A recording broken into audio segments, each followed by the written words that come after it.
talked about this. We went through a very similar situation when my daughter was born. It's crazy. Like I did the chest to chest, and because it be like that. Yeah. So it's scary, but it's like that's it's like that moment, like you kind of as a man, like you kind of sit back and not even to sound misogynistic, but you're like, dang, like I really can't protect or do anything in this moment. Like I can't do anything. You helpless, bro. You really are helpless, and you just kind of sitting there and just kind of like praying and just kind of just like trying to hold your composure, and then kind of like be there when she comes to and when she goes back out and all these things. And during this time, there was somebody who kept messaging the page because they had hundreds of dunks or something like that they were pretty much stuck with, and I was like, hey, the shop's closed right now, like doing some family things. Appreciate the support. We'll see you in a few months. Dude kept messaging, man, see, this is what's messed up about your store, man. Y'all ain't ever trying to help nobody out. Y'all ain't trying to buy no shoes. Man, that's why y'all whack these sort of things. And I was just like, oh, okay. And then, like you start internalizing that, and it's like, dang. So like, then I'm like, oh shoot, I can't even, I didn't even look in the like DMs of the page. Like I took the page off of my phone. Like I couldn't even look at it because it was just between that and a lot of characters like that, and then with her and my son and all that, like it was a lot. So then I was just like, oh my God. So then we start going through trying to sign the lease for the space and get that under control, and then get the construction. We probably, man, we put about $15,000 into having to refurbish this entire store like that. That's a lot. That was an original location I was going to be at, right?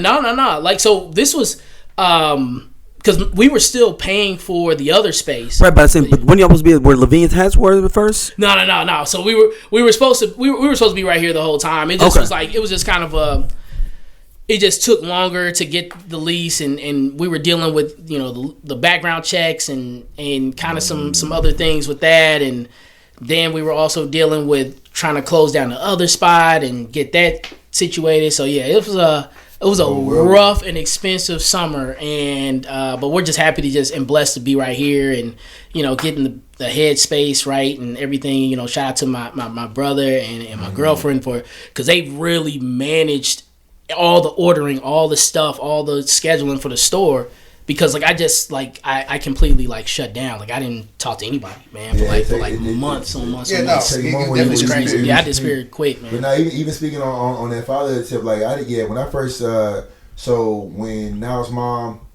he had a water birth, and when Now's mom, she just passed out. Like not passed out, like she just fell asleep.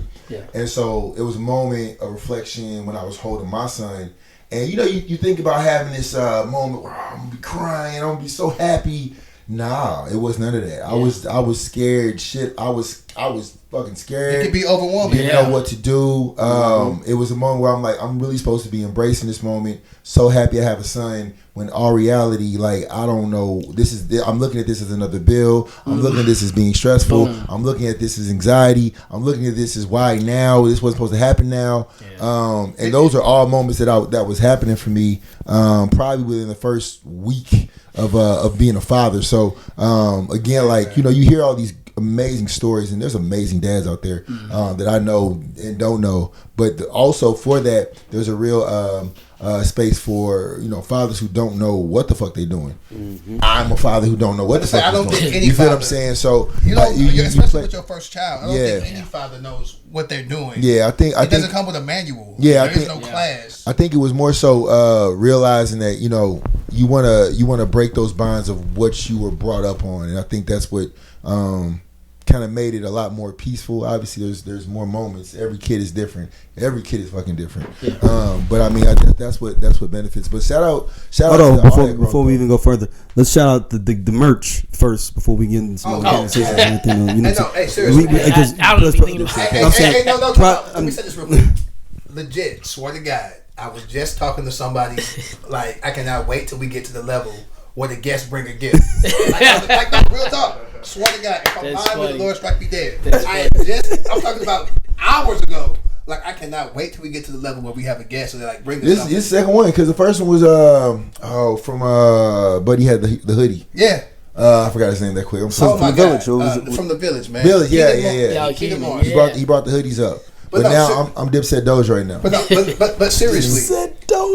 Got to, you know what I'm saying? I know that y'all had been close for a while, and we had talked personally, so I kind of knew what had been going on. Yeah. And I didn't expect anything. If anything, I was just gonna come buy some stuff because I'm like, I gotta support my boy. That's how we roll. Yeah. And you had posted this mug online, and I was like, I'm gonna get me one of them. Like I was dead ass. Like, I can never feel the brim inside right. is red.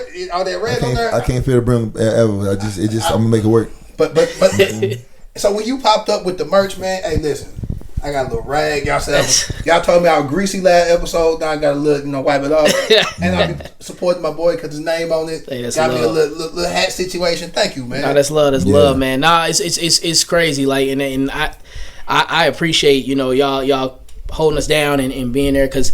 Yeah, like I talked to you about sleep, like, and even talked to Doja a little bit, man, where, I had to get into therapy because it was just really, really bad because I did feel like Doja felt like I didn't really cry. Like in fact, it really kind of, what I started realizing in y'all, like, honestly, black men, black women, get into therapy, y'all. Like, seriously, I swear on everything, like, do it. Even if it's just once a month, man, like, get a professional.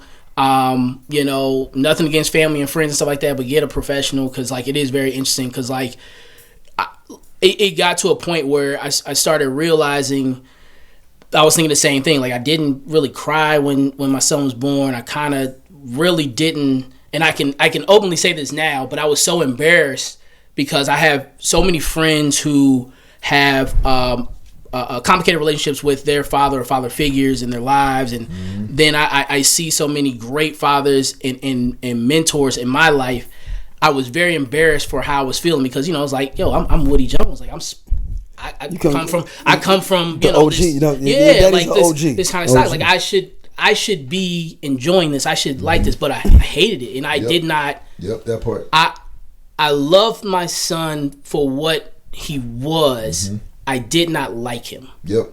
And I could not hold him. And again, shout out to my girlfriend because, like, she really put up with a lot, which she shouldn't have, and I apologize for that. She shouldn't have, but I could not hold him. I could not be around him. Like, she would give him to me, and I could hold him for like maybe 5 minutes and be like, "Yo, get this dude off me." Like, I don't want to hold him. I don't want to touch him. Yeah, man. I don't want to be around him.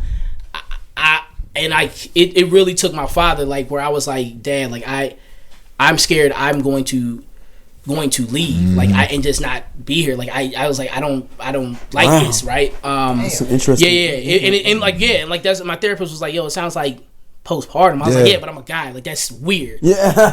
But what we ended up finding out, it was one of those things where it's a real thing. I didn't realize how much guilt that I hold, and we're still working through it, and started.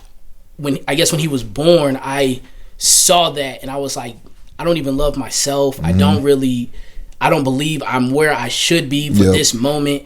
I didn't do this right, that right. Why are you here? And then it's like that guilt of I shouldn't have been able to have you when I have all these other people who, like, around me who want kids and can't have kids. So, like, all of that was like I was projecting on him, and it's gotten way better where it was like 99% of the time I just couldn't be around him. Now, like, it's much better. Maybe 50. I enjoy him 50% more. Like, and I'm still working through things. There are times where I'm like, hey, this is a lot for me, but again, shout out to my family and all them too. I'm gonna speak on that, man. Yeah. Hey, real talk.